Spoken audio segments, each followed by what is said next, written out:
Well, now that we've got a first look at James Gunn's upcoming slate of DCU projects, we have to wonder, where is this going? Well, if you look at the projects that he announced, the source material he's referencing, and a little bit of DC history, there are some possibilities that seem pretty apparent to me. Let's take a couple minutes to talk about what the greater package looks like here and where I think this is going. Now, as many of you know, we got the very first chapter of the new DCU Slate, called Gods and Monsters. And once fans had all the projects in their hands, they started asking the natural question, where is this going? If you notice, there was no big team-up ensemble to cap off this first chapter. And I think that's because James Gunn has some wider-reaching plans that don't involve just Chapter 1. Now, we do know about many of the projects that have been revealed here, and they have seeded lots of clues. But we should look beyond the announced titles and also look to their source material.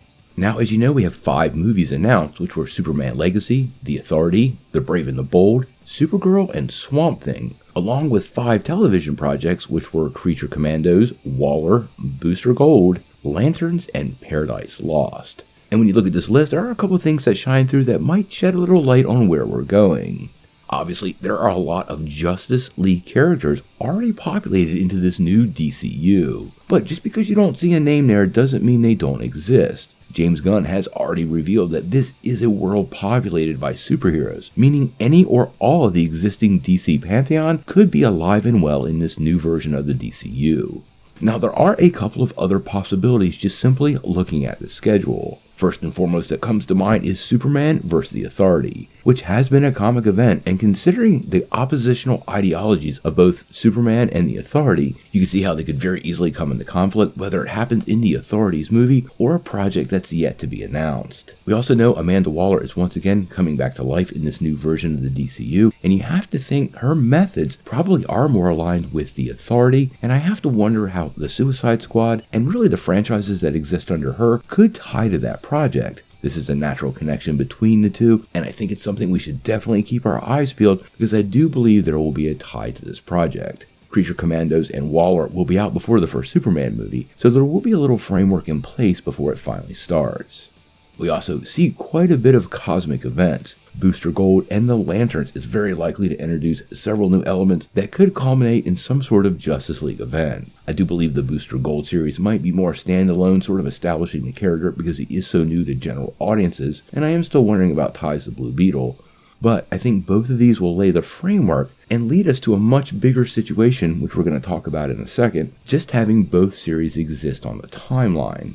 Now, we also get the initial framework of mythology and magic with Creature Commandos, Paradise Lost, and Swamp Thing. We know magic plays a huge part of the DCU, as do the actual gods of gods and monsters, like the Greek gods and their association with Paradise Lost. So, as one of those pillars that James Gunn talked about being Wonder Woman and potentially magic, well, I have to say, all 3 of these projects prop that up nicely. Now, when I look at all of this and I wonder how James Gunn could be capping off this first project, I have to say, I can't help but notice how much Grant Morrison has influenced this overall timeline. Gunn has made it very clear his runs on Superman and Batman and Robin are playing huge in what he's developing for the DCU. So I have to really believe that Morrison's work will definitely influence what's coming next. And that, I believe, will indeed be a Justice League movie. Now, if you remember several years ago, Morrison worked on Justice League of America, and the first big story he did was the New World Order.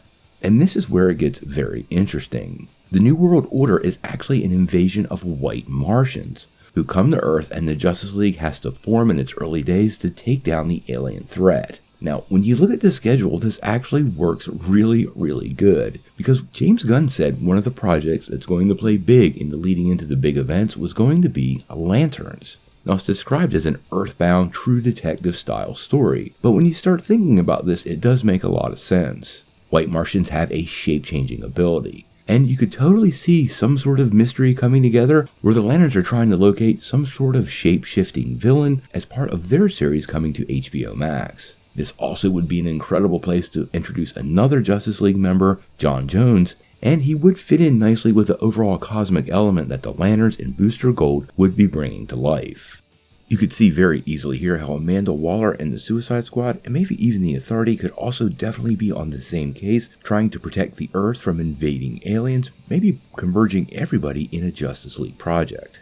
Now, whether he looks to some of Morrison's other lines like American Dreams, we'll have to wait and see. It's really hard to tell at this point without any of these projects being released where they're actually going, but interestingly enough, the second phase of Morrison's JLA did involve a lot of magic and supernatural elements, and even a story called Paradise Lost, but as of right now, I don't see any ties to the current lineup.